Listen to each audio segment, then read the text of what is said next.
I know you think you're protecting them, but you have to listen to me. I need to know where they are right now.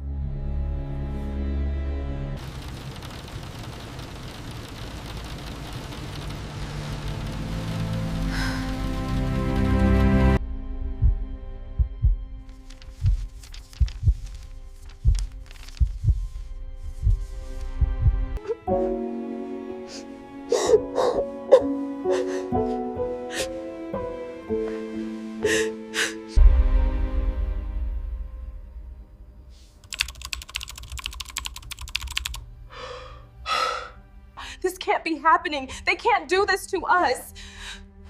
We're gonna fight it, Naomi. We'll figure it out. The knock came before sunrise. 3 sharp raps that echoed down the narrow hallway like a warning shot. Marcus still froze in the kitchen, one hand wrapped around a chipped coffee mug, the other already trembling. Through the thin walls of the apartment, he could hear the city waking up, a bus hissing to a stop, someone arguing 2 floors down, a siren fading into the distance. When he opened the door, a white envelope was pressed against his chest by a man who didn't bother to make eye contact. "You've been served," the man muttered, already stepping away. Marcus stared at the paper. The words blurred, then snapped into focus. Eviction notice. Behind him, Lena's footsteps slowed. "Marcus," she asked carefully, the way people speak when they already sense disaster. He swallowed. "They are saying we're out. Today." Naomi peeked from a bedroom doorway, braids half-finished, eyes wide. "Out where?" Marcus didn't answer. He couldn't. The apartment suddenly felt smaller, like the walls were inching closer, listening. Downstairs, the landlord stood with his arms crossed, smiling as police cars rolled into the lot. Neighbors watched from balconies and cracked doors. No one said a word. "This doesn't feel right," Lena whispered. Marcus stepped forward, heart pounding, and the landlord finally looked at him, really looked at him, with something like satisfaction. "You should have known your place," the man said quietly. The words cut deep, clean, final. And as the first box hit the sidewalk, Marcus felt the moment his family's life split in two, right before everything changed in ways none of them could imagine. The notice was taped crookedly to the door, its edges already curling from the cold. Marcus stared at it for a long second before touching it, as if the paper might burn him. The morning sun washed the hallway in pale yellow, catching dust in the air, making the building feel quieter than it should have been. "Dad!" Naomi's voice came from behind him. "What is it?" Marcus peeled the notice down. "It's nothing," he said, too fast. "Just paperwork." Lena stepped closer, reading over his shoulder. Her jaw tightened. "That's an eviction."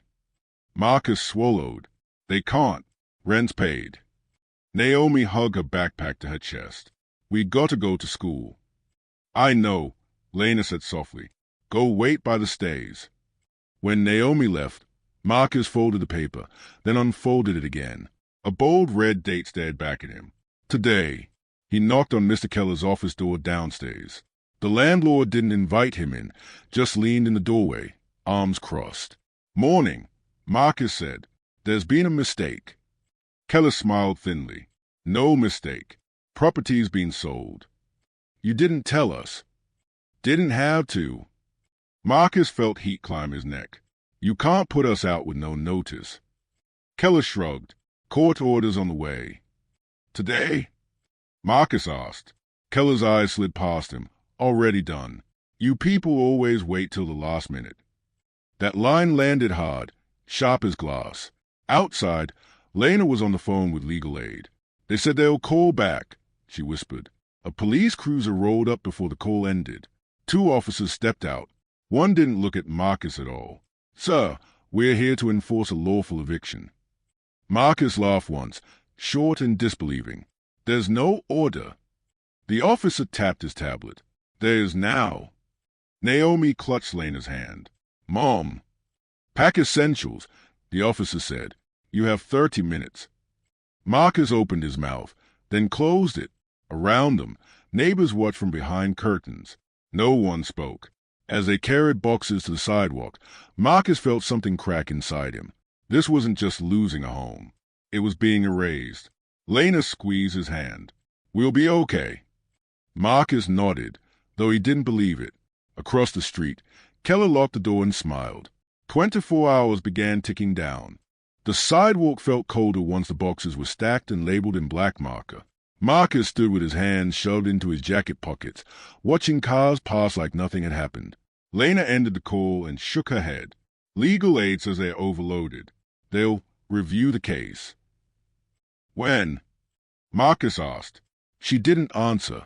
Naomi sat on a box, swinging her legs. Are we camping? She asked, forcing a smile. Something like that, Lena said. Temporary adventure. Marcus caught the look in Lena's eyes, tight, alert, already calculating. He picked up his phone. I'll call my sister. The call rang 6 times. Hey, Mark, Denise said, breathless. Everything okay? We got put out, Marcus said. He kept his voice steady. Just for a night or two. Can we? A pause. Not a long one. Just long enough. I wish you'd called earlier, Denise said. The kids are sick, and you know how my landlord is. Marcus nodded even though she couldn't see him. Yeah, I get it. After the third call ended the same way, Lena took the phone. Let's try a motel. The first one had a vacancy sign blinking red. The clock barely looked up. ID. Marcus slid it across. The man glanced at it, then at Marcus, then back at the screen. We're full. The sign, Lena started. Sign's broken. At the second motel, the woman behind the desk smiled too hard. We don't do locals. We just need one night, Marcus said. We can pay cash. She leaned closer. I don't want trouble. Outside, Naomi kicked a pebble across the parking lot. Why don't they like us? Lena crouched. It's not you, baby. But it is us, Marcus said quietly. By sunset, they were sitting in their car, heater running, gas needle dipping toward empty. Lena broke the silence. There's a shelter on Jefferson. Marcus stiffened. I'm not taking her there. Naomi looked up. What's a shelter? A place people go when they need help, Lena said. Marcus started the engine. We'll check. The shelter smelled like bleach and old coffee. A security guard waved them through metal detectors. At the intake desk, a woman with tired eyes slid a clipboard forward. Fill this out. Marcus scanned the questions. Employment, income, reason for displacement. He wrote eviction and felt his throat tighten. The woman glanced at the form. Any history of violence? Drugs? No, Marcus said. She nodded, not really listening. We have family beds. One night, maybe 2. That's it. Lena asked. Demand's high. Naomi tugged Marcus's sleeve. Dad, can I keep my backpack? The woman looked annoyed. All personal items get tagged. Marcus leaned in. It's schoolwork. She sighed. Fine, but if it goes missing, that's not on us. They were led to a narrow room with 3 cots and a flickering light. Naomi sat down hard. This is our room. For tonight, Lena said. Marcus waited until Naomi fell asleep before speaking. This wasn't legal. Lena nodded. I know. They didn't give notice. And that sale, Keller never said anything. Lena pulled the folded eviction notice from her purse. Look at the date. It was filed last week. So how'd the cops have it today? She met his eyes. Someone rushed it. A man in the next cot overleaned across the divider. You guys from Keller's building. Marcus stiffened. Yeah. The man snorted softly. Thought so. Same story. Sold. Kicked out. No warning. Lena whispered. How many? 5 families so far, he said. All black. Funny how that works. Marcus sat back. You talk to anyone? Legal clinic came by yesterday. Took notes. The man hesitated. Said it looked dirty. Lena's grip tightened on Marcus's hand. The next morning, Naomi ate cereal from a paper bowl. Can I still go to school? Marcus forced a smile. Of course. Outside, Lena made calls while Marcus watched Naomi climb onto the bus. A woman in a blazer approached. Are you Marcus Hill? Yes. I'm Tanya Brooks. Housing Justice Project. She handed him a card. Your eviction caught our attention. Lena stepped closer. Is there something we can do? Tanya lowered her voice. There's a pattern. Same landlord. Same rush orders. Same families. Marcus felt something shift. Not hope exactly, but pressure. What does that mean? It means someone thought no one would notice, Tanya said. And they were wrong. A car slowed nearby. Keller's sedan. He didn't stop, just watched as he passed. Marcus watched it go. He thinks he won. Tanya followed his gaze. He always does. Lena exhaled. What happens now? Tanya smiled, small but certain. Now we start pulling threads. Marcus looked back at the shelter, at the cots, at the box with Naomi's name on it. His chest ached with anger and something sharper, resolve. For the first time since a knock at the door, the clock didn't feel like it was only counting down. Marcus didn't sleep. He sat at a small folding table in the shelter, laptop balanced on his knees, eviction notice in hand, and a stack of emails Lena had dug up from her old inbox. The glow from the screen reflected in his eyes like fire. Each click revealed another irregularity. Signatures that didn't match, dates that contradicted court filings, and urgent letters never sent. Dad! Naomi's voice drifted from the cot. She was reading under a flashlight, refusing to sleep. Are we in trouble? Marcus exhaled slowly. No, baby, not trouble. Just someone's trying to cheat us. Lena leaned over, pointing at a PDF.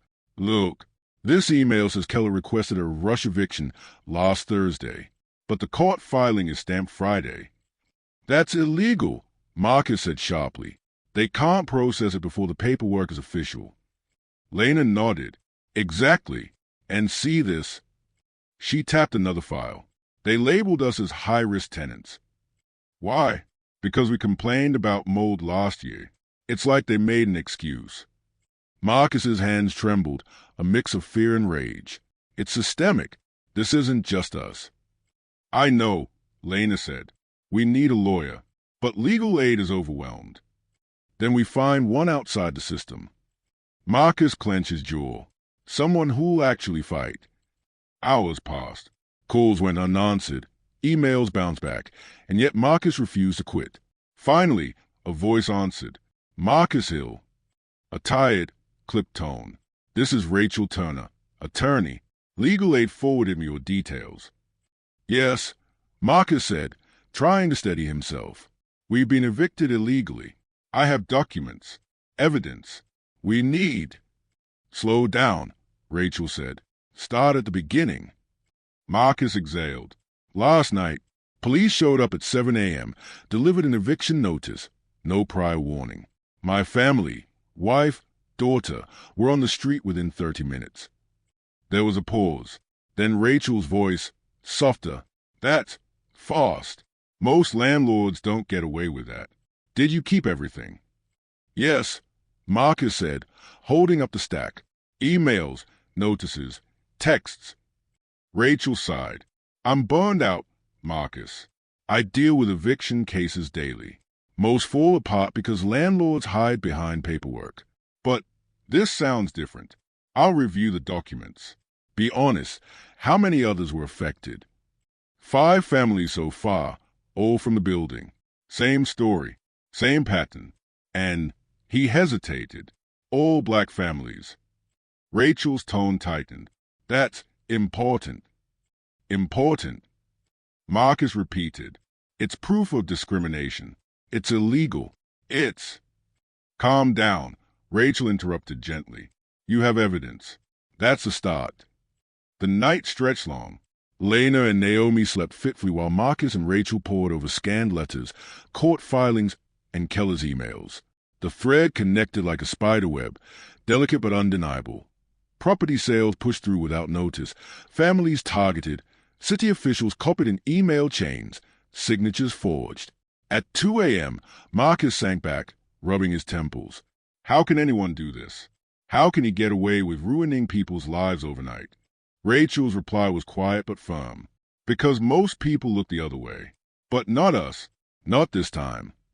Lena stirred. Marcus, Look. She handed him a folder with highlighted lines. See these? Keller marked the properties as priority resale. All units rented to black tenants. That's intentional. Marcus stayed, feeling a knot form in his stomach. He wanted to scream, but words failed. The injustice was too raw. Naomi climbed onto his lap. Are we gonna get our home back? Marcus hugged her close. We're gonna get something better, baby. I promise. The morning sun seeped into the shelter. Marcus stared at the street through the grimy window. Keller's car might still be driving past, confident, untouchable. But now, Marcus held proof, a paper trail that could expose everything. He looked at Lena. We start today. No waiting. Lena nodded, her jaw tight. We fight. Rachel's email pinged.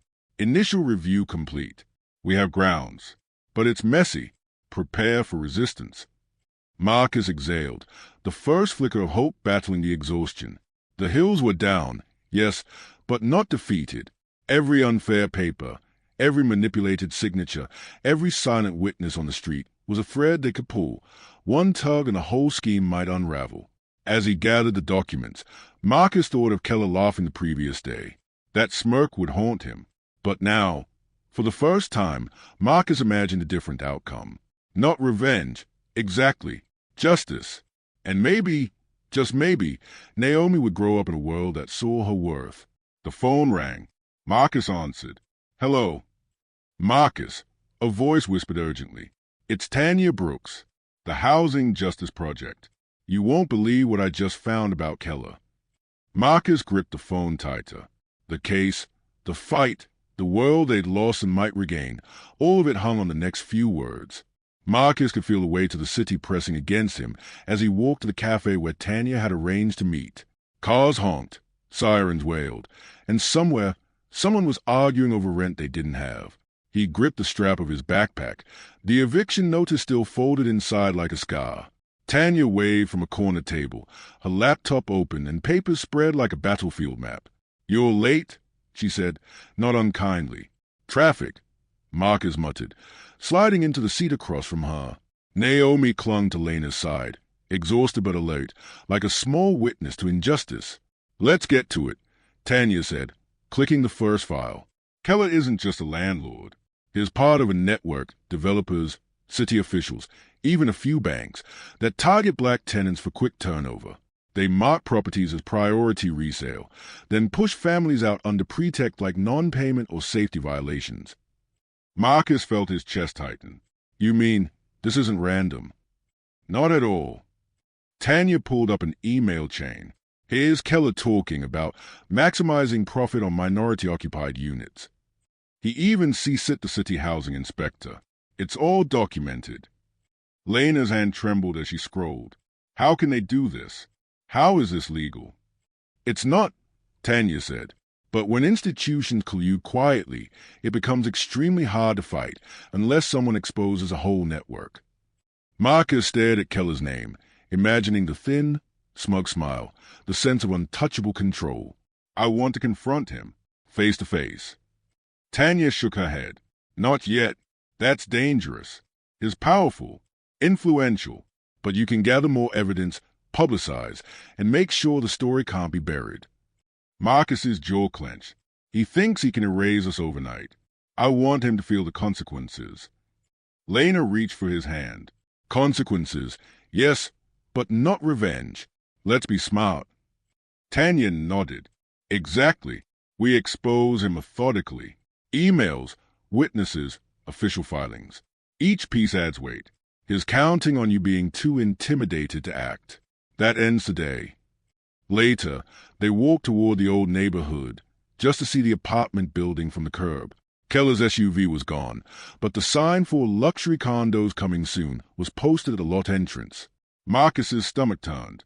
Families were gone, lives disrupted, all for profit. That's him, Lena whispered. The man behind the smile. Marcus's fingers flexed. We'll make sure he can't hide behind it anymore. At the local coffee shop, Marcus overheard neighbors gossiping. Most avoided eye contact when he passed, a mix of fear and indifference. One older man muttered, all the black families had to go.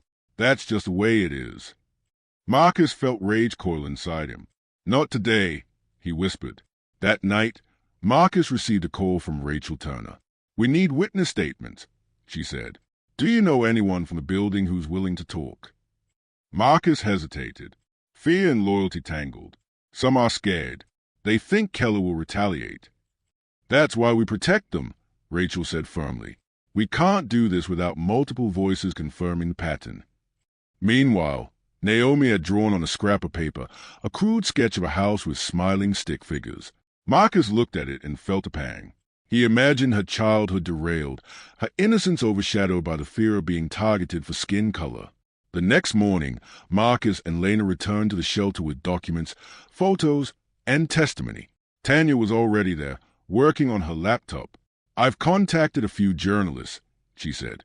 They're interested in covering patterns, not just your eviction. Marcus exhaled, tension coiling like a spring. We have to be careful. Always, Tanya said. But Keller's mistakes are obvious.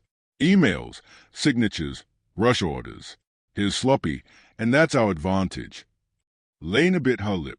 Do you think he knows we're going after him? Maybe, Tanya said. But fear isn't power if we have proof. Marcus stared at the city beyond the window. A world that had turned its back on his family yesterday now had the potential to witness justice today. Every ignored complaint, every shrugging official, every silent neighbor. None of it would matter if the story got out. Naomi tugged at Marcus's sleeve. Dad, are we gonna win? He pulled her into a hug. We're going to try. That's the first step. And trying is all that matters. Tanya closed her laptop. I've traced a few financial transactions tied to Keller. If we can expose the network, we can hit him where it hurts most, his reputation, his income, his freedom. Marcus's fingers tightened around the table edge. Then let's do it. Outside, the city's hum continued, indifferent yet alive, filled with the noise of people who might never know what happened on these blocks, but whose silence had allowed injustice to thrive. Marcus didn't care about indifference anymore. It was time to shine a light. The day started gray, with rain drizzling over the shelter roof like a slow, unrelenting drum. Marcus held a stack of papers in one hand and Lena's hand in the other, Naomi clinging to her mother's coat. Tanya Brooks had arranged for a journalist to meet them, a reporter named Daniel Rivers, who had a reputation for exposing housing injustices. Marcus swallowed. You sure this is safe? Daniel shook his head. No, but the story needs light. Keller's been operating in the shadows for too long. If we wait for the law alone, people like him win every time. Lena squeezed Marcus's hand. Then let's do it. Inside the cafe, the smell of coffee and pastries couldn't mask the tension. Daniel spread out the evidence, eviction notices, forged signatures, emails, and witness statements. Each document told the same story. Keller and his network had deliberately targeted black families for rapid eviction, or to flip properties for higher profit. Marcus leaned over, pointing at one email. Hey, he even marked this property as high turnover, all black tenants. Look at the CC list. Daniel's brow furrowed. That's damning. Naomi peeked from behind Lena. Are we in trouble? Not if we do this right, Marcus said. The interview began. Daniel's recorder clicked on, capturing every word. Marcus spoke carefully but with fire, telling their story. The early morning knock, the rapid eviction, the indifference of neighbors, the shelter intake, and the hidden financial motives behind Keller's actions. Lena added context, describing the impact on Naomi, the humiliation, the emotional toll. Naomi listened quietly, occasionally rubbing her eyes but never leaving Marcus' side. After the cafe, Daniel asked to interview neighbors. Some refused. Others whispered behind half-closed doors, fearful of Keller's influence. One elderly woman, however, agreed. They came for all the black families first, she said, quietly, like no one would notice.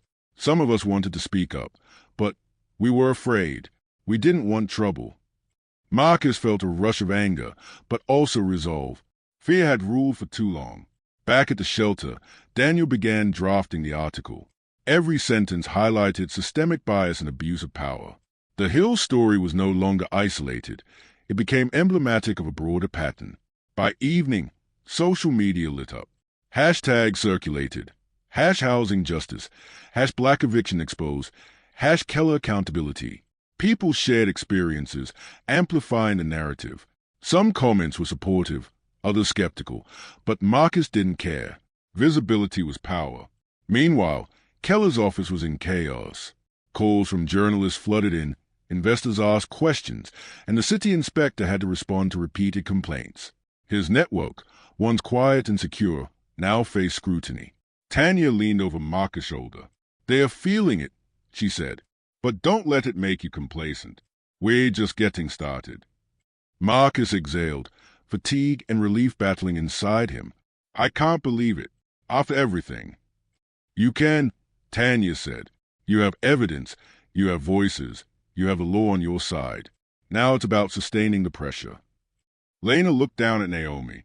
"You see, baby, we're fighting back, not with anger, but with truth." Naomi nodded slowly. "Will they go to jail?" Marcus shook his head gently. "We don't know yet, but they'll face consequences, for sure. People can't just get away with hurting others like that." That night, the Hills huddled in the shelter's common room. Volunteers brought blankets and warm food, but Marcus barely noticed. His mind raced. Calls to lawyers, witness statements, press releases. Every move had to be strategic. Rachel Turner's email pinged. "Initial filings ready. We can start legal action as soon as we coordinate with the other families." Marcus stared at the screen. 5 families, maybe more, all affected by the same network, all targeted because of the color of their skin. A spark of something like hope flickered in him, not just for their family, but for every family Keller had tried to erase. The rain outside had stopped. Streetlights reflected off puddles, glowing like embers in the dark. Marcus walked outside briefly, letting the cool air hit his face. Somewhere across the city, Keller probably smiled, thinking he still controlled the narrative. But Marcus no longer cared. The story was out, public, visible. The network was exposed, and each document, each statement, each tweet was a hammer striking at the foundation Keller had built. He looked down at Naomi, asleep against Lena's shoulder. She didn't know the full scale yet, but soon she would. And when she woke, Marcus knew she would see something he hadn't seen since the eviction. Power, not just to survive, but to fight back. The next morning, Marcus received a flurry of messages, emails from other families, reporters seeking interviews, and notices that Keller's investors were asking questions. "This is bigger than us," Lena whispered. "Yes," Marcus said, "and that's exactly how it should be." The first crack in Keller's empire had appeared. The battle had just begun. By the time the sun rose, the city seemed different to Marcus Hill. News outlets carried the story of Keller's mass evictions, hashtags trended nationwide, and the Housing Justice Project had amplified the evidence to investors, city officials, and federal agencies. Keller's network, once quiet and untouchable, was unraveling thread by thread. Marcus sat with Lena and Naomi at the shelter, eyes glued to his phone. Every notification felt like a small victory. Investors pulling funds, news segments dissecting the evictions, and local politicians forced to respond. Lena exhaled. "It's happening. The story's everywhere." Marcus didn't respond. He scrolled through email from Rachel Turner. Legal filings were being served. Other affected families were joining the suit. Keller's company was hemorrhaging credibility. A ping caught his attention. Tanya's message. "Check this. Financial discrepancies linked to Keller." Marcus opened the file. Transaction after transaction. Shell companies, sudden repairs, an emergence of filings, all designed to siphon money before families could intervene. The sheer audacity made his stomach churn. "They've been stealing from us and others for years," Marcus said quietly. "Not for long," Lena said, her voice firm. Outside, Naomi played with other children in the shelter's small courtyard. Marcus watched her, imagining a life unshadowed by fear. But every success felt bittersweet. He knew the emotional scars of yesterday and today wouldn't vanish overnight. Tanya called. "Keller's advisors are panicking. We've got him on defensive footing, but he'll try to manipulate public perception. Stay ready for spin attempts." Marcus nodded, even though Tanya couldn't see him. "We won't let him." Meanwhile, Keller's office was a storm. Phones rang off the hook. Meetings were canceled, and employees whispered behind closed doors. Lawyers scoured contracts, investors demanded explanations, and city regulators opened internal investigations. His smile, once confident and untouchable, faltered under the weight of exposure. Marcus spent the afternoon coordinating with other families. Each shared story reinforced the pattern: the same rush notices, the same targeting, the same disregard for legal procedure. Fear had allowed Keller to thrive, until now. Rachel's voice came through the speakerphone. Marcus, prepare for settlement talks. Keller wants to negotiate, but stay cautious. The terms must reflect the systemic harm, not just one family's loss. Marcus exhaled, letting tension drain for a moment. I thought the fight was uphill, but this is the uphill we wanted, Rachel said. You're exposing a network. You're changing the system. Even as the phone clicked off, Marcus felt the cost of victory. Sleepless nights, relentless pressure, and the lingering shame of helplessness still weighed on him. But the tide had turned. That evening, Lena and Marcus sat at a corner table in the shelter cafeteria, silent. The chatter around them felt distant. How do we explain this to Naomi? Lena asked softly. Marcus took her hand. We tell her the truth, in pieces. That people tried to hurt us, but we fought back. That sometimes the world is unfair, but justice can still happen. Lena nodded, and she'll remember this. Marcus stared at the rain streaking the window. It mirrored the chaos outside, the flood of attention, scrutiny, and exposure. But unlike the eviction day, it no longer felt like oppression. It felt like a reckoning. Tanya appeared at the door, holding a thick folder. Marcus, we've traced more financial records. There's enough to show intent, negligence, and collusion. This is what will break him. Marcus's chest tightened. We can really do this. Yes, Tanya said. And when we do, it won't just be about money. It'll be accountability. That night, Marcus walked Naomi back to the cot. She rubbed her eyes. Dad, will he ever? Marcus smiled faintly. He'll face the consequences. You'll see. But for now, sleep. As he closed the door, Marcus felt the first release of hope. The clock that had ticked ominously since the eviction notice now counted down toward justice, not despair. Every email, every interview, every witness statement was a hammer. And soon, Keller's empire, built on fear and prejudice, would shatter. Marcus stood by the window, watching the city breathe. For the first time in days, he allowed himself to imagine a life beyond eviction, beyond humiliation, beyond fear. A life where Naomi could run free, unshadowed by the color of her skin. Tomorrow, the fight would continue. But tonight, Marcus ill felt a shift. A world that had tried to erase him was beginning to bend. The courtroom was packed, even though the case hadn't officially started. Cameras, reporters, and legal assistants jostled for space, capturing every glance and whispered conversation.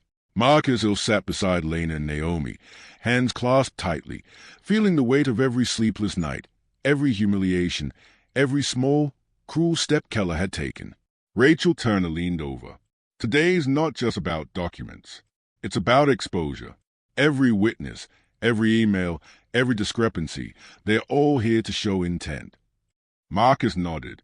He felt a lump in his throat, a mixture of anticipation and fear. This wasn't about revenge. It was about justice. The system had failed them once. Today, they would prove it had been deliberate. The first witness took the stand, a former tenant of Keller's, now comfortably relocated, but shaking as she described her own eviction. It was like we didn't exist, she said. Notice on the door. Police at dawn. They didn't even wait for us to pack. They just assumed we'd leave. Marcus clenched his fists. Every detail mirrored his family's experience. Every story strengthened the case. Emails were read aloud, signatures scrutinized. Tanya Brooks cross-referenced documents in real time, showing patterns that left murmurs rippling through the courtroom. Keller's lawyer attempted to dismiss claims as coincidence, but witness after witness testified. Lena held Naomi's hand, whispering, "We're almost there." The final blow came when Rachel presented financial records exposing Keller's network, shell companies, rush transactions, and manipulations of city records.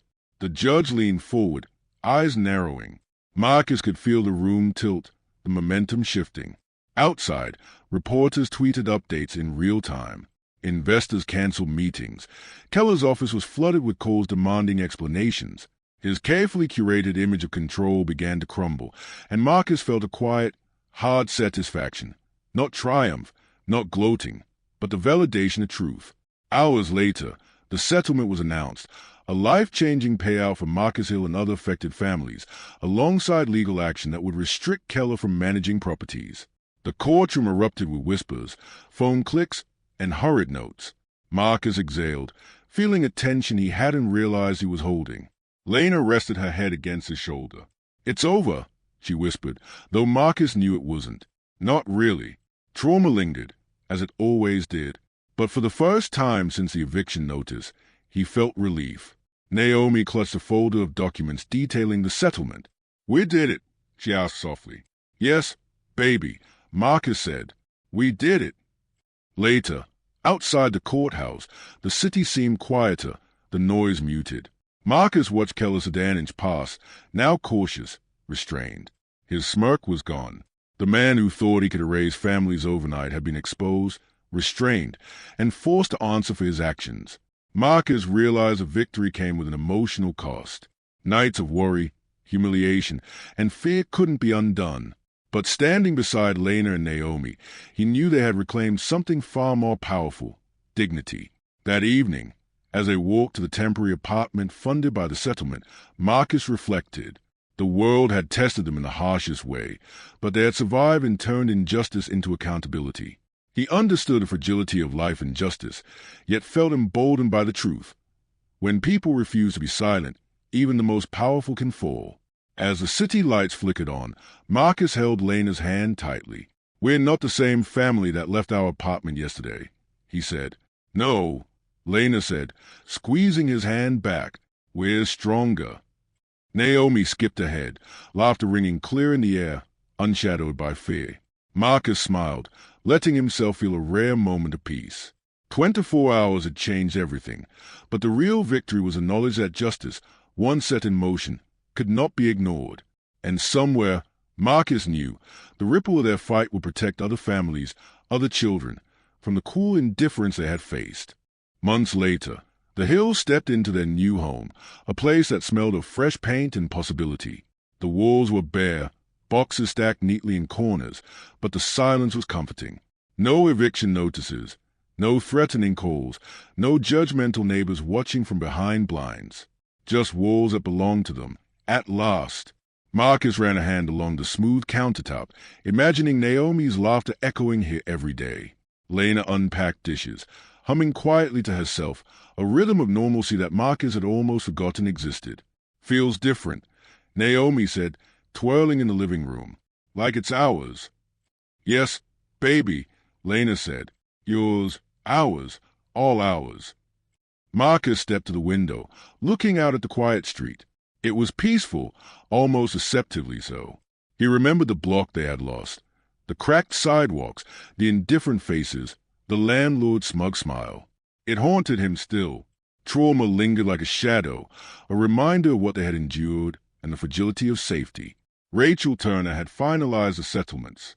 Keller was facing both civil and criminal consequences. His empire of rushed evictions and manipulated finances was collapsing. Investors abandoned him. Regulators were scrutinizing every property he still owned. The man who had once seemed untouchable had been exposed for what he truly was. But victory came with its own weight. Marcus felt the toll on his spirit. Sleepless nights, constant vigilance, and the gnawing anger left marks that money couldn't erase. He had fought battles he hadn't anticipated, and even though justice was served, the memories of humiliation and helplessness lingered. Lena came up beside him. "You okay?" Marcus exhaled slowly. "I will be. It's just remembering it all.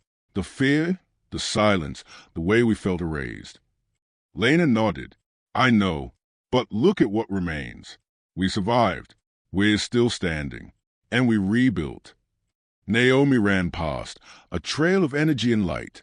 "Dad, look at my room."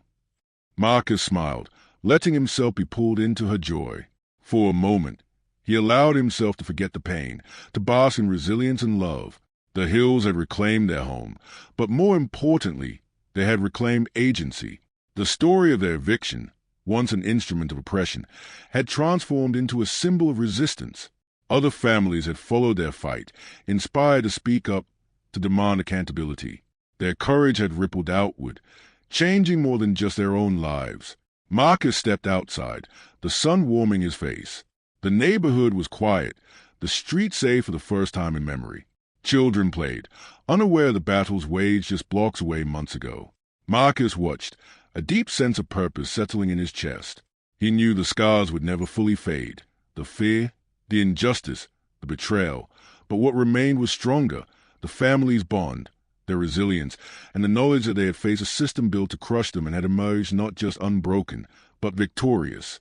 As he closed the door behind him, Marcus realized that life would always hold challenges, but this chapter, this fight against oppression, this claim to dignity, was theirs. They had endured, resisted, and survived. And in the quiet aftermath, in the spaces between fear and hope, the hills understood something profound. Justice, once awakened, could not be silenced.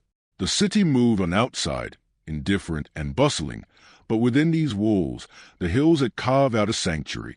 What remained was theirs: love, resilience, and a legacy of courage that no eviction notice, no abusive landlord, and no system of indifference could ever take away.